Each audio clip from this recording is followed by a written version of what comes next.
Hello, everyone. Thanks for watching yet another episode of We Talk Talent 2.0. Today, we have Mr. Pambudi Sunarsihanto, Human Resource Director of Blue Blood Group, Indonesia.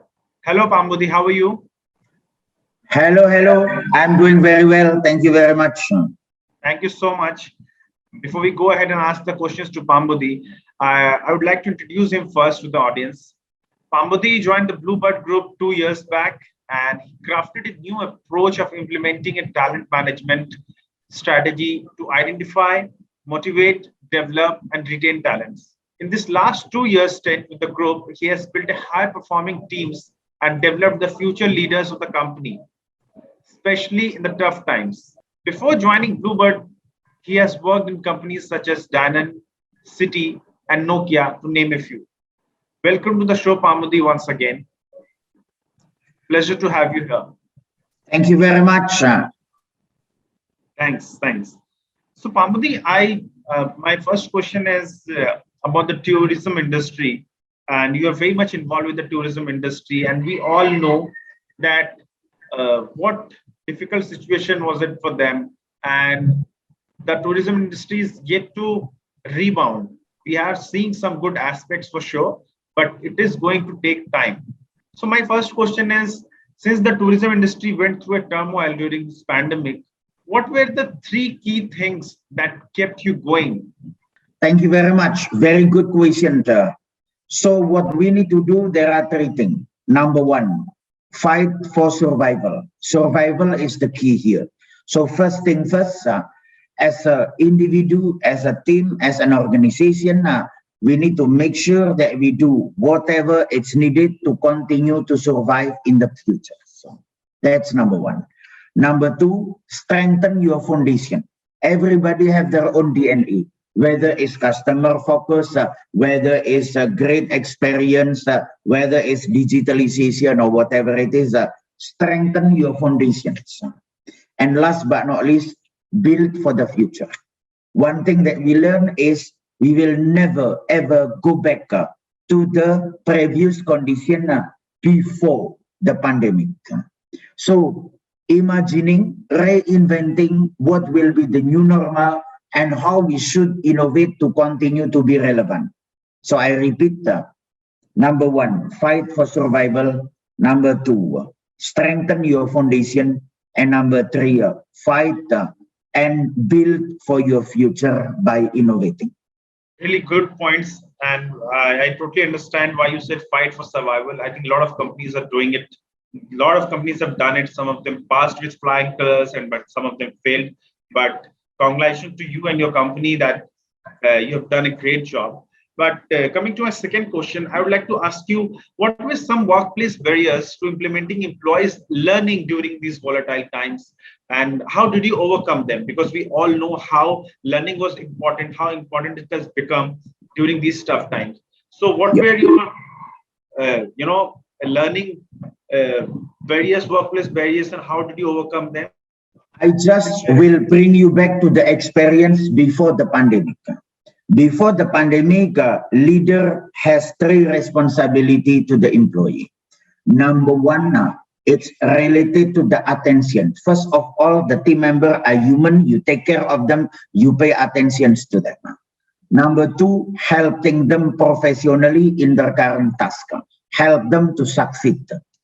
And lastly, developing them for their career, developing their competence. These three go hand in hand, whether it's before, during, or after the pandemic. Unfortunately, a lot of leaders forgot that during the pandemic. With the online and everything, the only thing they meet you or they talk to you is by digital or by messaging or by phone call or by email. They tend to go only for task, work. They forget about the attention. They forget about the development part. Remember your job as a leader. Attention, helping them to succeed in their task and developing. What does it mean? The learning and development continue to be relevant, continue to be important, but you have to do it in another format. You have to do it digitally, whether by sending all these messages, video, or whatever that is related to your situation that is relevant for the future. A good point, Pambudi, that about the leadership, that remember your job as a leader. So, since you mentioned about leadership and how to remember your job as a leader, I would like to ask you, what lessons have you learned, you personally learned as an HR leader in the last couple of years? And going forward, how have you changed your approach towards work and employees? Okay, good. Now, as an HR leader, your job continue to be very important. What I learned was a good HR person is a combination of his HR competence and his business acumen. In the end of the day, HR leader is not HR leader. They are member of the board doing the role of an HR leader. So together you fight for the company survival. Together you fight for the company so that they can continue to grow in the future. That's the main learning responsibility. Having said that, during the pandemic, it tells us several things. Number one, be calm. There is nothing that you can do if you are panicking. So number one, calm. Number two, confident. Been there, done that. You are not in this position if you are not good. You are well equipped. So be confident, trust yourself, believe in yourself. But at the same time, care about your people. The employees are not only employees, they are heroes to their family. They fight for the survival of their family as well. Take care about them as a person, as an individual, and as a human being. So to answer to your question, what I learned during pandemic as an HR leader is calm, be confident, but care. Care about yourself, care about your business, but also care about your people. You mentioned about HR leadership, and we have seen how the year 2020 was, how the year 2021 went, and my next question is about the future. How do you see the larger HR landscape evolving in 2022? And how should talent leaders reimagine workforce management in 2022? In the future, HR leader is no longer about the coaching, developing people, creating great experience, creating great leaders. It doesn't matter how great is the experience, how great is the leader, if the business will go bankrupt. So HR leader job is to develop the right culture so that the organization continue to be relevant and win the competition in the future. As long as you get that, the employee will be inspired and stay with you very motivated.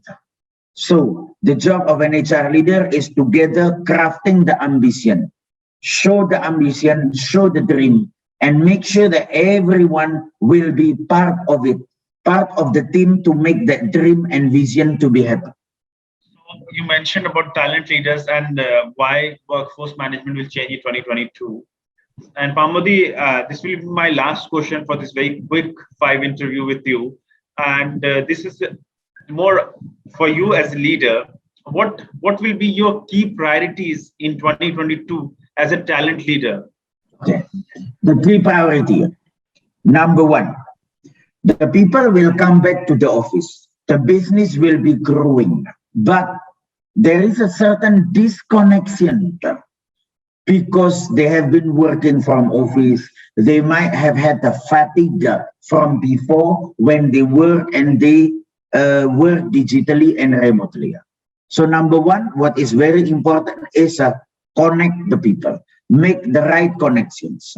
Your job is to make sure that the leader are connected with the employee are connected each other. That's number one. Number two, collecting the different capability and learning that they got through the pandemic. What does it mean? I'm talking not about individual competence, I'm talking about organizational capability.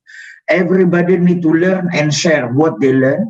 What are the great things that they are doing so that they can continue? What are the mistakes that they are doing so that everybody can learn from that? After you connect them and you collect them, It's time to move to the next level, which is confidently together working to achieve your mission. I know a lot of leaders will be so anxious, will be so impatient. Okay, come back here. Let's do our best. Let's work hard.